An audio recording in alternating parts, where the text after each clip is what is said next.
Now that's something that I wish I would have done differently had I known, was to actually talk to and not just watch from a distance, because we can create what we want things to look like, but That's it may right. not be what it is unless That's you right. sit and talk to a person like we're talking now. Like, Yeah. hey, let's woman to woman, wife to wife. What we really doing? Like, what's really good? The math ain't mathing. What are you doing? What do I need to do?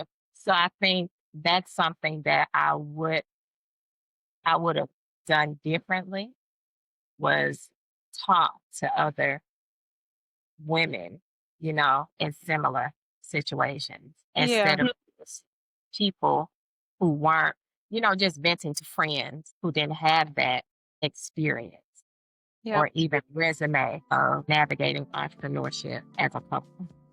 Yeah. Hi, and welcome to another episode of Real Talks with an Entrepreneur's Wife's podcast, where we help women navigate their journey of being in a relationship with an entrepreneur by sharing our stories about things we've learned and things we wish we knew sooner. Today, it's going to be an exciting episode because I have a very special guest. And this guest, not only has she walked the walk of being in a relationship with an entrepreneur, and she's going to be sharing her story. And she's not going to share her whole journey, but she's going to focus on the area of navigating life after trauma.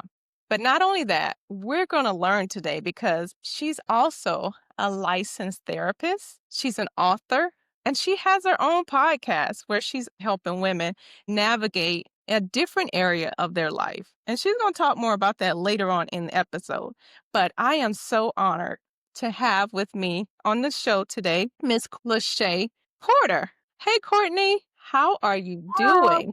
hi, Janelle. I am wonderful, and I'm so glad to be here on today. Awesome. I'm so happy to have you. And so, as you know, on this podcast, we talk to women that have experienced being in a relationship on different areas of their life. So, I have to ask you, are you in a current relationship with an entrepreneur, or is this a past relationship that you were in that you're going to be talking about today? This is a past relationship. Okay. All right. Well, we're here for it because all these experiences we can all learn from. And I am so happy that you're willing to share with us today. So, was he an entrepreneur when you first started dating? No. No. Okay. So, was he working a full time job? Yes. Okay. So, at what point did he share with you that he wanted to do something different and have his own business? Probably within the first couple of years Okay. of being together. Okay.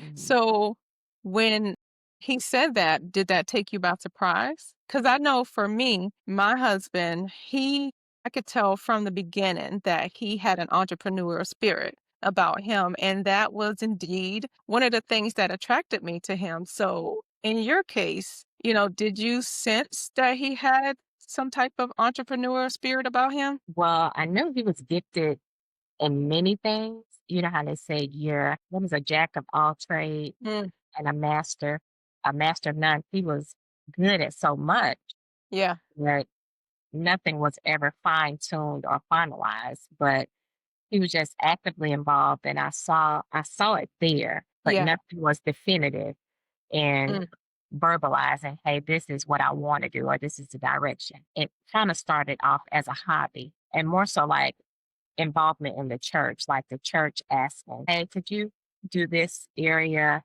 And then it blossomed uh, just from church involvement. okay. So when he first told you about it, were you excited? Like, were you, like this biggest cheerleader, or did you have some nervousness or fear about it? Because I'm an overthinker at heart, I had some questions and want to know the details and logistics, the hows, the wins. I need to know what's going on. So I did have questions, but I was still Okay. open. But yeah, I had more questions at the beginning. Yeah. So, were you entrepreneurial, would you say?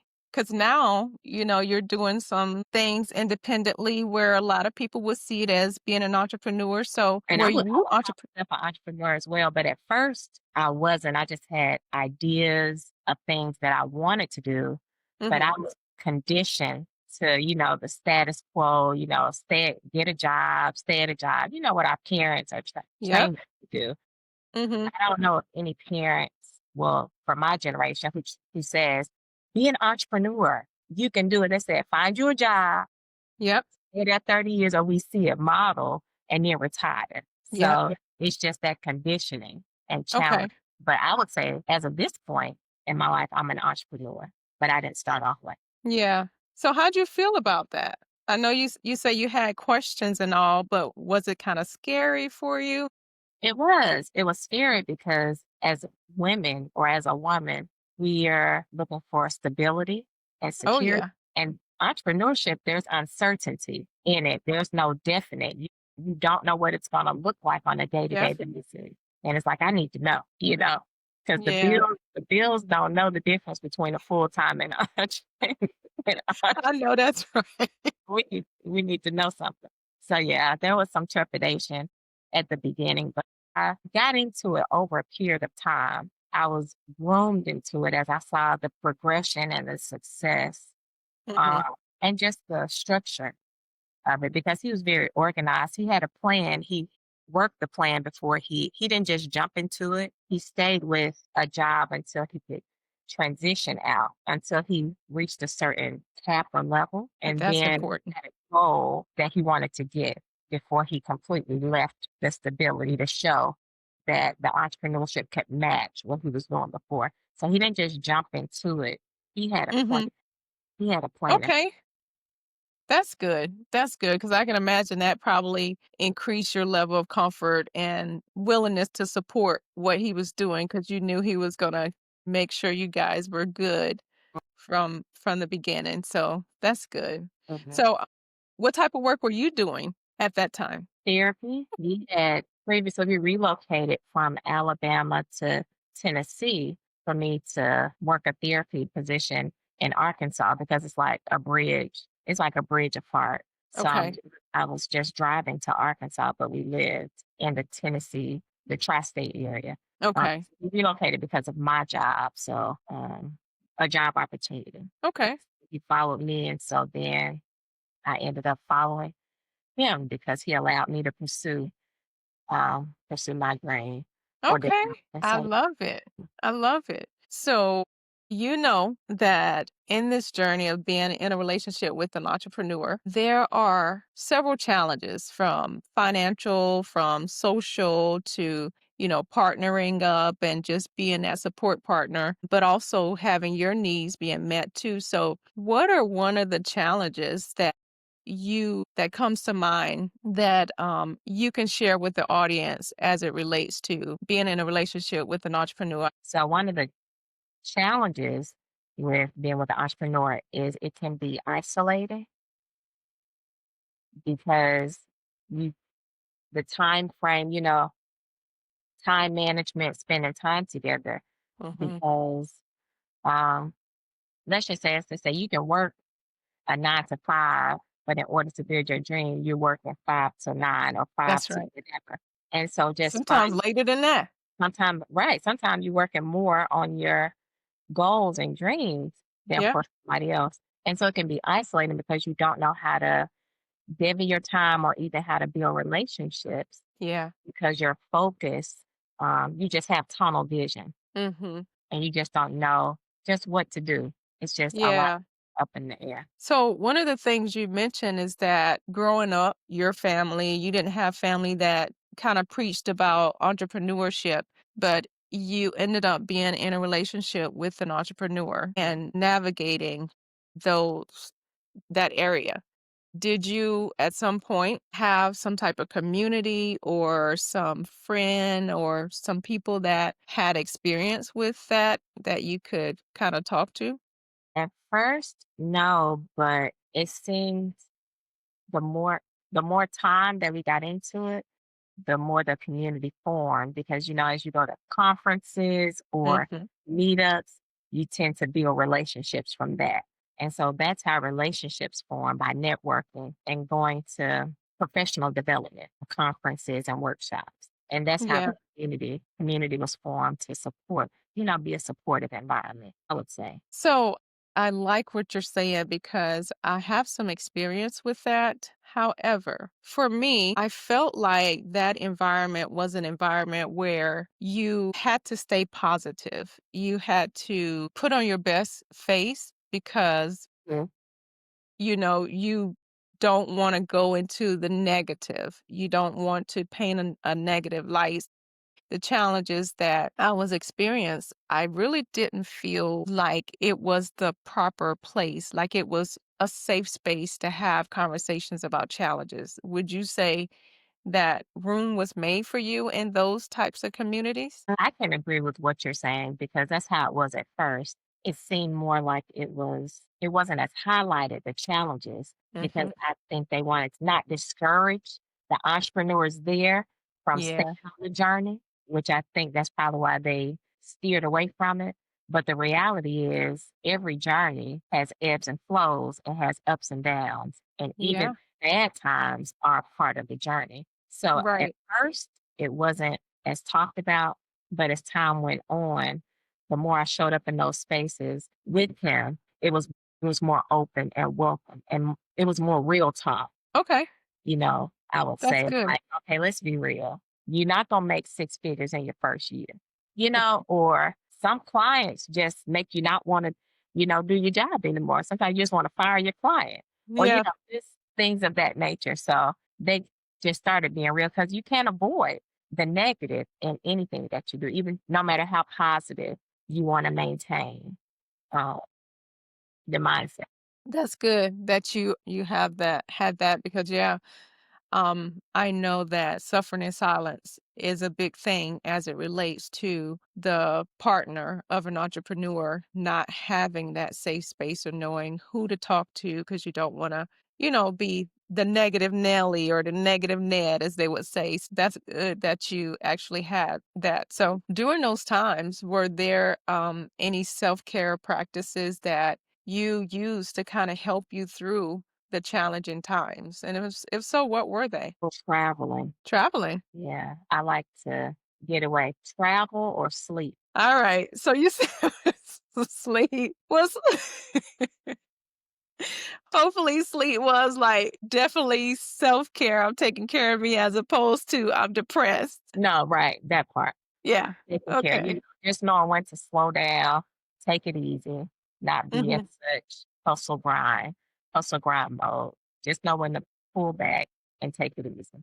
And Yeah. travel, just to get away and detach from the obligation of what you see every day. That's self care. That was self Yeah. care, just to leave. Okay.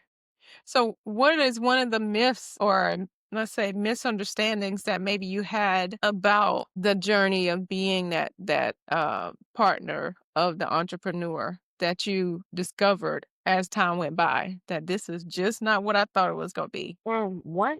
Well, I thought about that. I guess just the idea of being transparent and honest, Hmm. finding a way to merge transparency with still being supportive. Share a little You bit more about that. knowing What that do you mean by that? meaning it's okay to share concerns or things that may be concerning me or bothering me or things that I may be worried about while still merging.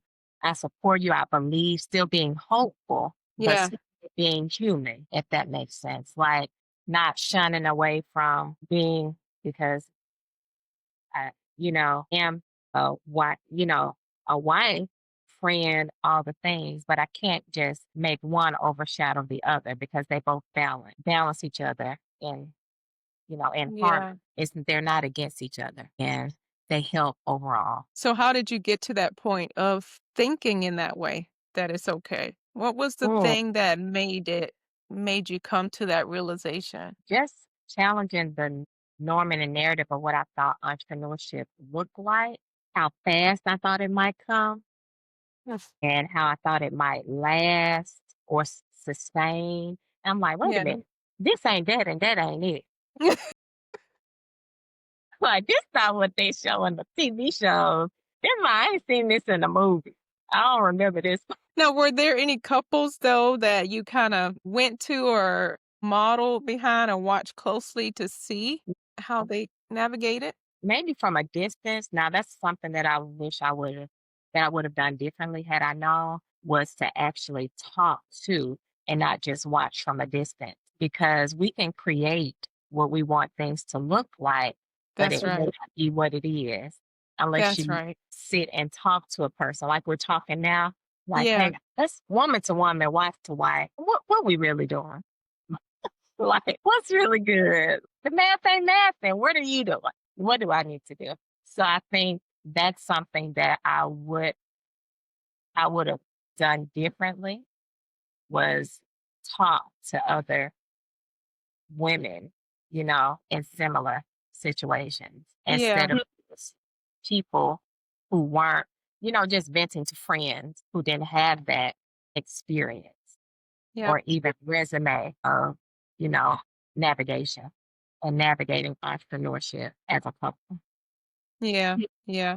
You talked about the conferences and things, and I remember the conferences were always a good time. Like, just I enjoyed it, other than the fact of feeling like, wait a minute, this is work, because it's just back to back to back. So over time, it was, I don't know, that was just kind of the thought or the revelation that came in my head, especially when you start seeing the little bank account with them numbers running up from these conferences. Right? For real. So, yeah. So, you ended up going down the entrepreneurial journey as well. Mhm. So, how did that come about? Well, he started to make it look attractive at a certain period of time. Like, oh, that's the way he was navigating his time freedom. Because Mhm. once he got to where he fully transitioned out of working full time, the biz well, he was a photographer, a wedding photographer, and lifestyle wedding photographer. And so once the Okay. ball started rolling, it was just like, man, I like how he don't have to wake up as early as I do. I'm getting ready for work, and his day may start later. Also, it afforded us opportunities to travel. People had destination weddings because I learned, Ooh. I was a second shooter. He taught me how to do Oh, photography. And so, therefore, it's like both of us were getting paid to travel and experience a vacation, I just like love it. for business. And so he made it seem fun. The money was looking real good. Mm. Yeah, the math was mathing wonderfully, and I was like, he made it look easy and simple and fun, and I appreciated the time freedom. And I was like, oh, I think I want to do this. I think I want some more of this, but how can I do it in my lane? Mm. Yeah. So we could do his thing and I can do my thing, and we can do our thing, together, and we can Yeah. both, blow it up. So yeah. Okay. So, tell me about this navigating life after trauma. Well, regarding the trauma, 3 years ago, that's weird. We're in September. 3 years ago, in June, 3 years ago, I had a ruptured brain aneurysm, Mm. and I ended up having brain surgery as a result. And I was down for a while because, of course, I didn't work I just couldn't do work. And he put work aside as well to support me. He couldn't take on as many projects as he wanted because he was helping me. He made sure family was present, friends. He was just the connecting piece in our business, and a lot, because I went down and I couldn't bring in any income for a while. A lot of the household expenses relied on the business and the cushion that was established. So a lot of what he we were building at the time had to fuel the deficit. Mm. And Yeah. so the balance wasn't balancing Mm. because I was down, and so we were really relying on what he was able to do until I got back going and on my feet and had the capacity to fully, fully do what I needed to do to Mm. for us to work together. And so that takes a mental toll because neither one of us had gone through that extreme before, and to be with, I guess, to see your partner or your spouse helpless and there's really nothing you can do. Mm, Um, and then you feel, as a man, men want to fix something, but you're in a situation where you can't fix it. You can't just fix have it. to wait and watch and hope and Mm, pray yeah. and all things. And so that impacted him mentally, just watching his helpmeet or his partner go down and him not being able to do anything. So mentally, that was taxing for him and that impacted the business because in order for him to support me or trying to be supportive to me, he chose family over finances to a degree, Mm, if that makes sense. And yeah, yeah.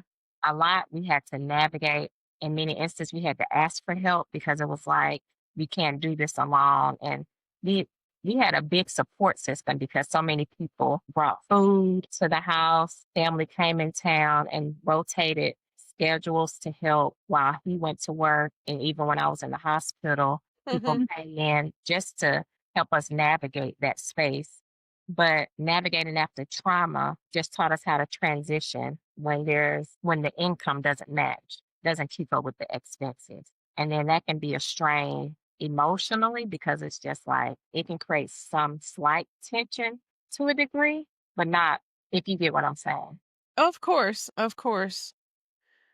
Yeah, Navigating navigating just a medical trauma that you have no control over. right. So looking back, is there anything that you can think of that would have made it a lot easier for you? Of course, that was something you didn't expect. It was an unexpected injury or Right. illness that you discovered, but in preparation, because we never know what life is going to throw at us. What do you think is something that could have been different to help you guys? Well, I think savings, like financially, having a savings plan in place because you know how they say have an emergency savings and emergency plan, like 6 months worth of Mm-hmm. just a cushion to hold you over. I would say better time management. And I say that, which is why I transitioned into what I'm doing now, because I physically saw the manifestation of what burnout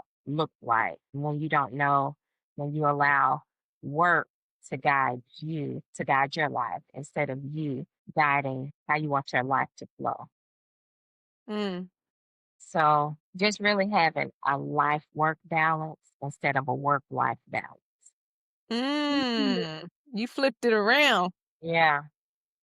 I think that's what shifted because you get so caught up and conditioned in the hustle and grind, but that's only just going to wear us, spread us thin and wear us out and knock us on our back to where we really can't do anything. And I'm the prime example of that. So that taught me that your mental health is important. You can't overwhelm yourself just trying to keep, make money, Mhm. allow money to be your driving force Yeah. because, it wears out. It has its inflow. So yeah, just really having a life work balance, savings, financial backing, and just a good support system. That's good. You mentioned some already about that's how you ended up doing what you're doing now.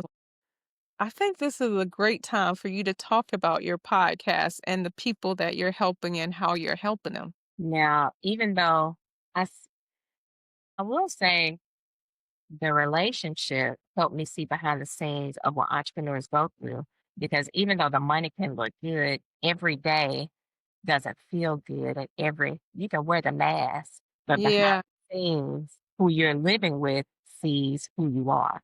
And so I saw the stress, I saw the depression, I saw the overwhelm, I saw the anxiety. And so it's like, man, there needs to be some stuff put in place because entrepreneurs don't have it easy. And just from me watching it, because it's like, y'all, because all they have is relying on themselves. They don't rely on a company to do the footwork. They're doing the footwork, the finances. It's like everything is on them, Especially early on in the business. early on, right? Especially when you don't know resources or how to outsource That's right. to get things done. As you Yeah. learn, as you live and learn, you know those things. But at first, You're trying to do everything you have. It's like a spider. You have your hands in everything, Yeah, and that's so true. you get pulled in all kinds of directions. And so I saw what it looked like behind the scenes, even though he wore a smile in front of clients and he didn't have negative reviews or negative experiences. But it's like, you need to take care of yourself because you can be so busy, you don't eat healthy. Yeah. You're just rushing eating fast food, then you're gaining weight, then you don't Mhm. have energy, then you feeling bad. It's just domino effect after domino effect. So that's what motivated me to focus on self care and strategies. But my podcast really targets women entrepreneurs because we're the silent sufferers because of us being the nurturers. We feel Yeah. the need to support and uplift everybody else that we Yep. put ourselves and push ourselves to the back burner for the greater good, For the suppose, greater good. That's right. Yep. So my podcast really focuses on helping women entrepreneurs understand mental health, burnout, and just understanding how have sustainable success while building something that you love. Mm, I You know, like that. money isn't the cost. You don't have to lose your peace in order to gain money. You don't have to choose one over the other. You can have peace and Yeah. money too. It's layers. You're a human being before you're a human doing. Say that again. We need to hear that again. You're a human being before you are a human doing. And so we're so much more than what we do, but we attach so much of our identity in doing to where we Mhm. get lost and we lose pieces of ourselves and even our home selves and the authenticity of who we are Yeah. in doing what boxing ourselves into what other people want us to be for them and not who we need to be for ourselves. So that's what my podcast is about in a nutshell. And Courtney, I think that is so amazing because I don't know about you, but not long ago, I read somewhere that women entrepreneurs is the fastest sector of entrepreneurs growing. And so that means what you're doing, we're needed. The Mhm. need is just going to keep growing and growing because we're the fastest growing sector of entrepreneurs. So thank you for what you're doing and what you're bringing to women. So Awesome. you have a book as well. You're an author. So tell us about that. Yeah. Um, the book drop, it's a devotional book. Um, so I got a little popular.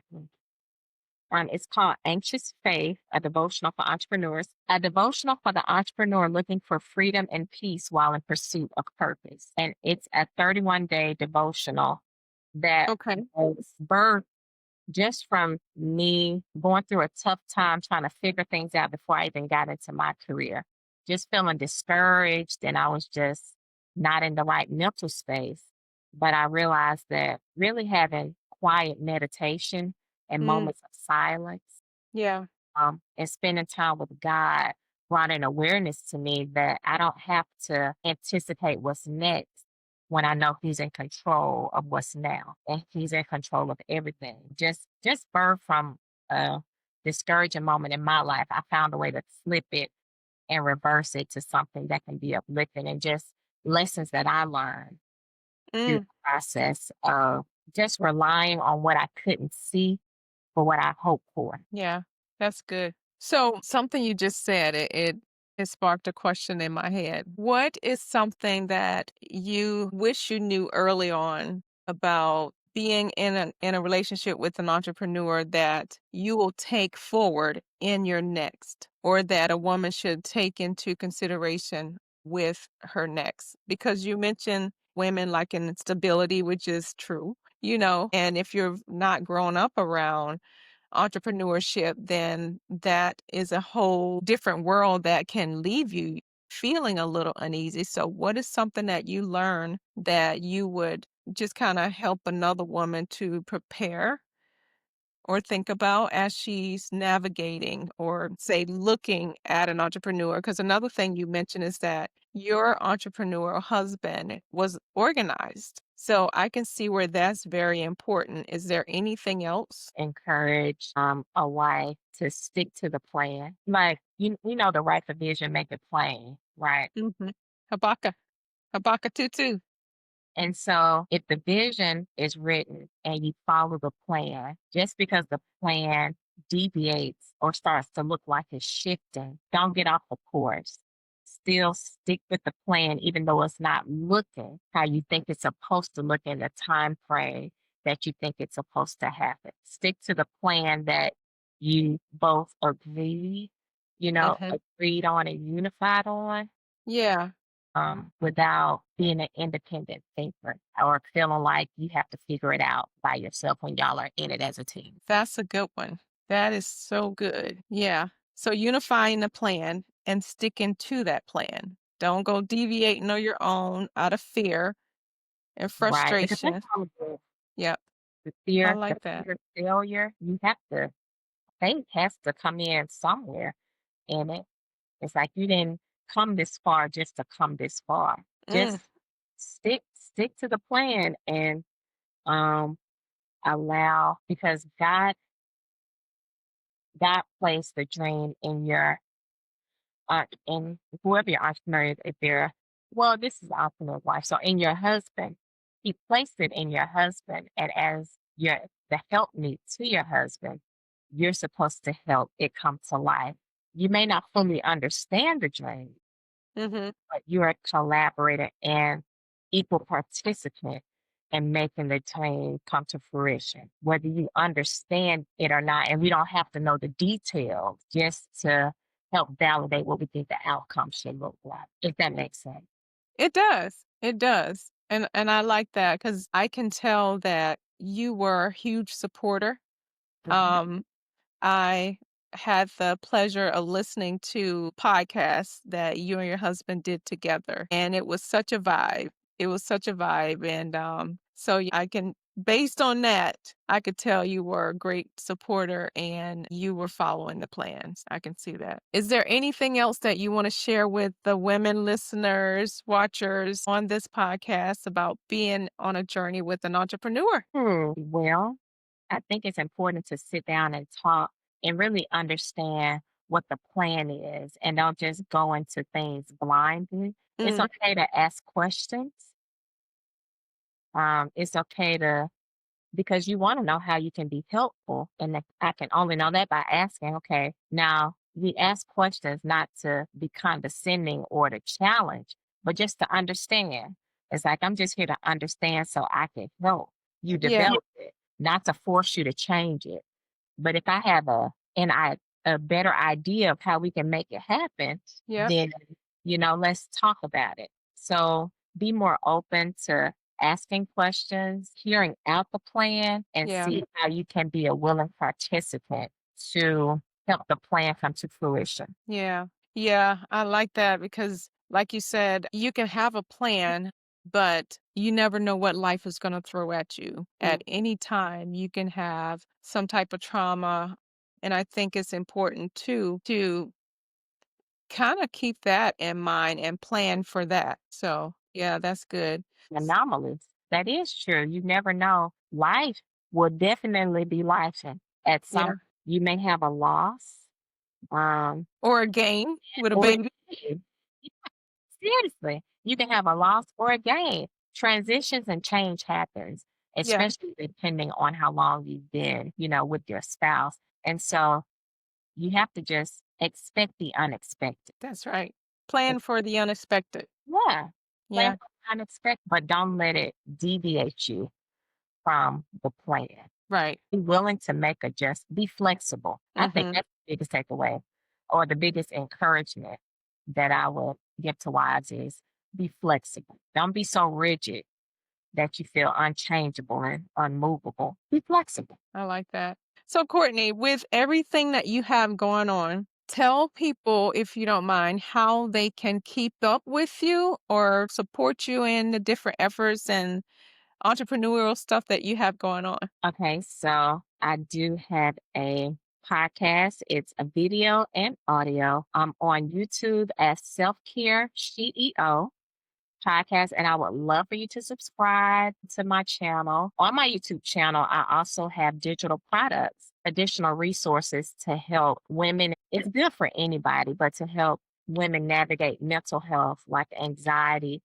burnout journals throughout this process that you have access to. I'm on majority of audio platforms, Spotify, iHeart, Apple, iTunes. You can also order my book, The Link, for Anxious Faith, a devotional for entrepreneurs, women Okay. and men. It's Okay. also on my YouTube channel as well, and I'm in the process of working on another one. I also have products that I'm in the process. I just have I feel like I'm in full blown entrepreneurship mode now. That's exciting. Products that I'm working on. I'm fine tuning the website for cards for people who struggle with anxiety, maybe anxiety attacks. These are just strategies and tips just to prevent anxiety attacks from happening. I have so many resources. I really want to be the go-to resource person for Okay. any entrepreneur struggling with anxiety, burnout, or depression. My YouTube page and resources are your go-to for all of those needs. Awesome. Well, thank you so much for joining me for this episode of Real Talks with an Entrepreneur's Wife. Thank you for I having have learned so much from you, and I am so grateful that you have had such a recovery after the trauma that you experienced. me. God is amazing. Yes, I bet that was scary. So, I mean, to see you doing what you're doing after that type of illness and injury, that's amazing. God is amazing. So, thank you again for being on this podcast with me today. And thank you for tuning in for another episode of Real Talks with an Entrepreneur's Wife's podcast. And I look forward to seeing you in the next episode. Bye.